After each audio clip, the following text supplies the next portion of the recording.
The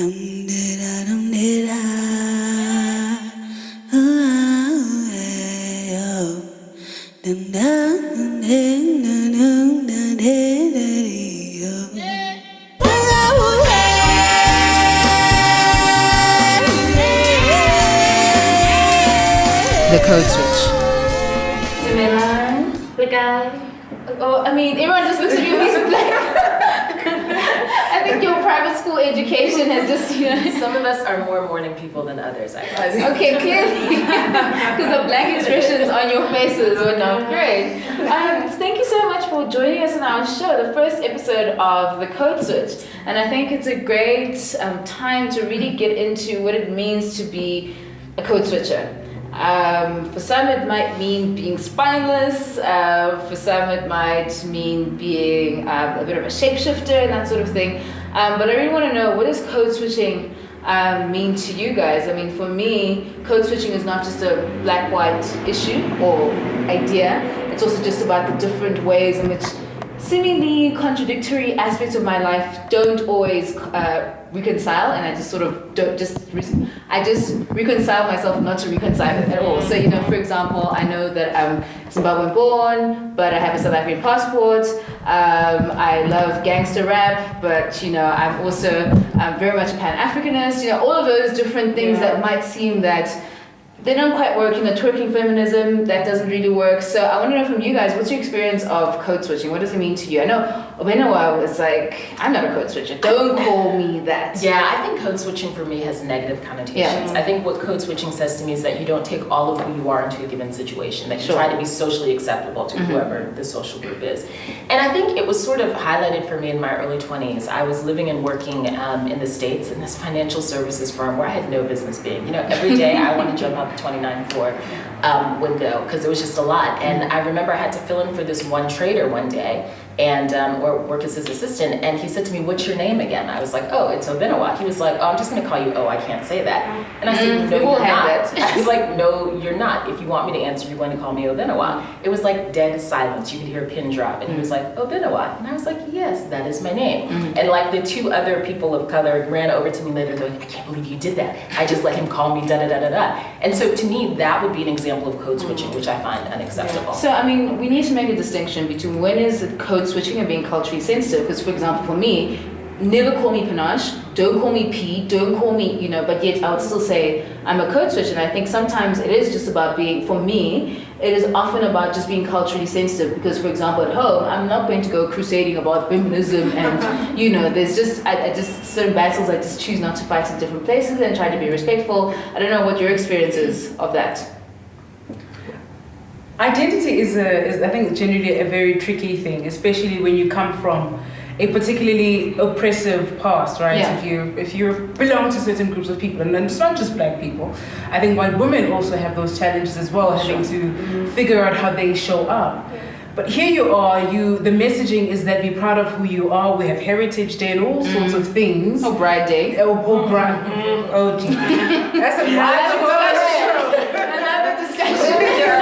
I know, right? Many feelings of and so you're trying to be proud and own who you are, yet still be culturally sensitive. But I do think, though, that it isn't something that I suppose a lot of black people, if again I'm generalizing, but have to deal. I think often we accommodate all the time. We have to be very accommodating. We're too accommodating. I think we're too apologetic, in fact, right? Which leads to being overly accommodating. But is it because when you enter a room, you already assume that maybe I can't be too black, whatever that means. I can't. Let me shorten my name because somebody may bite their tongue trying to say Sebenzile, which is silly because if you're able to say all sorts of things, learn German, speak Dutch, right? Yeah. You should be able to pronounce some of these words. So I do think that when we call it nice terms like code switching, but I do think there's an element of deceit that we must own, and also there's an element of not being proud enough of who we are. Yeah, sure. I think there's a richness in what Sebenzile is saying.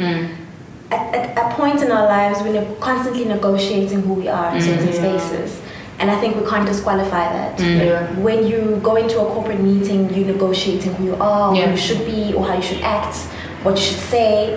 And I think that's almost a bit of an identity crisis in that space. But socialization for me has a very big part in who we are or who we decide to become. When I was a little girl, my parents were told to teach us English in the house. So English was now, a main language in the house. My name was no longer Masihleta, but Lucy, because, it's more palatable, more acceptable. Mrs. Castella can pronounce it. But, you find yourself having to substantiate your blackness, though, when you're challenged and you're visiting cousins. Who, Bafiela Lebala, and you're sweeping outside and doing all these things that, your suburban life is not exposing you to, right? So in the home life, you're English speaking, your mom does your ponytails for ballet, but when you go back to your grandmother's house, you have to substantiate how black you really are. Can you cook? Can you cook, a pot of pap when you're 10? So I think we can't disqualify the fact that identity is negotiable, and we're given the space that we can own and operate to negotiate it. But socialization plays a very big role in who we are. Well, I agree with Abanoa. Like, code switching is just it's a no-go area, because why should I have to leave a part of me outside the door for somebody else in the next room, And like what Seb was saying, it's predominantly women and women of color that have to do that. And if we just look at it, race, it's black people who always have to leave a part of who they are. So you can't talk about ancestors and tokoloshis at work, because your white boss or your white colleagues are gonna side-eye you for believing in these mystical creatures or whatever. Superstition. As if unicorns are not something we should. But anyway, so those things, why can't I just be my whole person? And obviously, a certain part of you will be higher or will show in certain situations more than another. But I don't believe in code switching at all. I believe in being who you are in its entirety, and then negotiating the cultural, acceptance and being culturally accommodating to other people. Like, if I'm talking to my father, for the longest of time, I could not address him as a you. People used to get shocked when they hear me talk on the phone with my father. I talk to my father in the third person. So Papa Naro Bata, not so Obata Papa. Like, woo, child.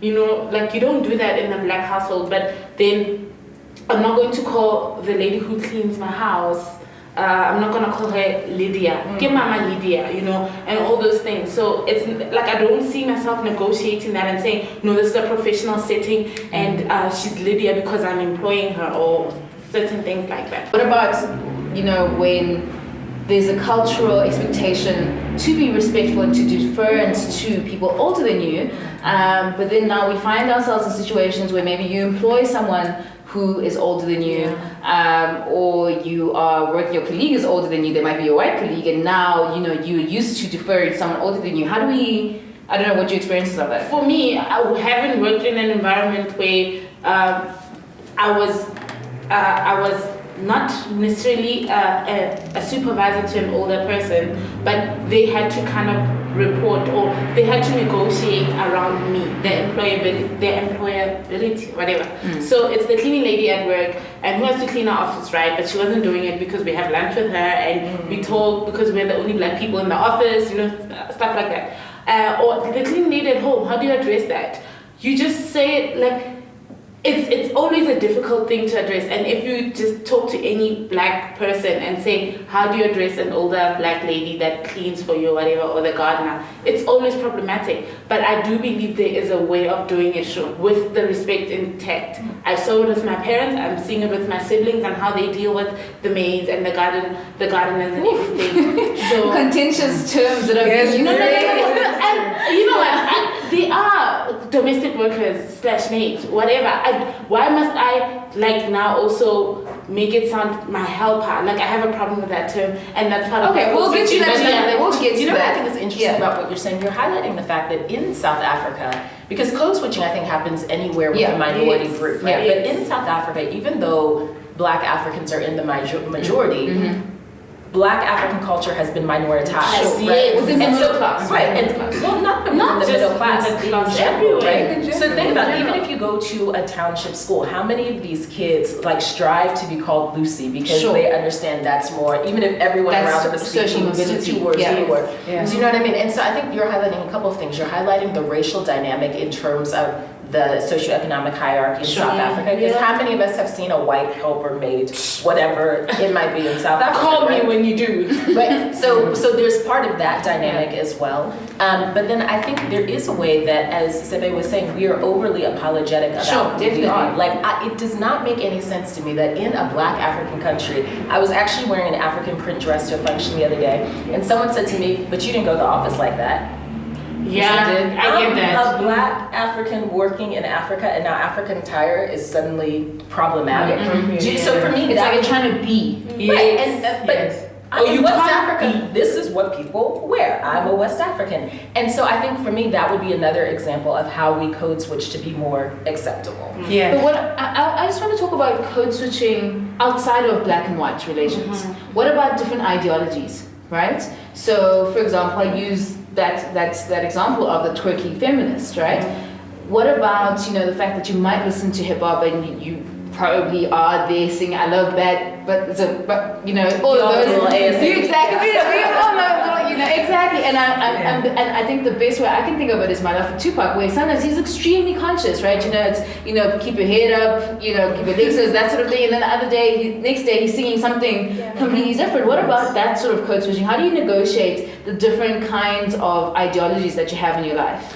I think as an intellectual or as somebody who calls themselves a thought leader, you should be able to take on different perspectives, own them, to fully understand them, but not necessarily make them your own, right? Sure. So I think that's how I can watch or listen to Nicki Minaj, and I love her, and cringe yet watching Anaconda, right? I think so, right? But also being able to say she's doing this for a particular reason. I'm able to. I have a filter. I can remove the images of Anaconda from my mind and still listen to some of her music. What about enjoy it? What about actually beyond removing it? What about actually enjoying seeing her own her sexuality? I don't think that's what she's doing. I mean, I think this is an article. It's not specifically. It's like another episode altogether. It's not specifically about Nicki, but I just mean in those instances when you find yourself actually enjoying it, and you feel like when you take out the swear words, when you take out some of those words, it loses its meaning. What about? But do you actually enjoy it? Because I don't see again to the video. For me, it's not entertaining in any way. It is entertaining. It isn't, and we're that's focusing on the video. But like going to that point of can you enjoy it outside your ideology? No, I personally can't. Except, and this is like a very big exception, Shonda Rhimes and Black filmmakers, Black productions in terms of television. You understand? I cannot watch a lot of series because I'm just like. But can I ask you a question? So I can't enjoy it. So I can't put away the feminist in me to enjoy this very misogynist. But are we not doing ourselves a disfavor by having to be so deeply Black and so deeply feminist? And don't get me wrong, I'll be the first one to be like, hey, well, that's wrong, right? But I think the reality is, as people, as human beings, there are contradictions in life, right? So even if you're that organic farmer who believes in getting locally sourced goods, but you really need some maple syrup, right? And so there are always contradictions in life. I think that part of the difficulty of being a minority or being someone that's conscious is the fact that we always feel overly burdened to be explaining ourselves. And I think for me, just to close off with this, is that in a lot of different aspects of my life, as I've grown older, I've gotten to a point where, particularly as someone who used to want to evangelize everyone and get everyone to my side, I've gotten to a point where I don't feel I always need to reconcile.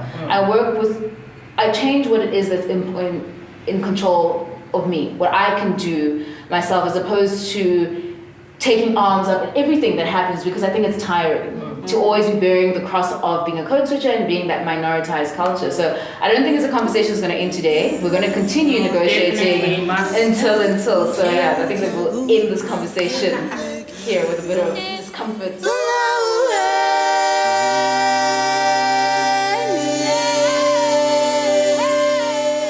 When we talk about the code switching, it's about a set of young people, young women, young Black women, who walk through a number of culturally diverse environments in any given day. So, they wake up, they're at home, they're in their parents' houses, and they act one way. It's Mama, it's Abutsimangmang, it's Ausi, whoever, and then you go to work, and now it's John, it's Sue.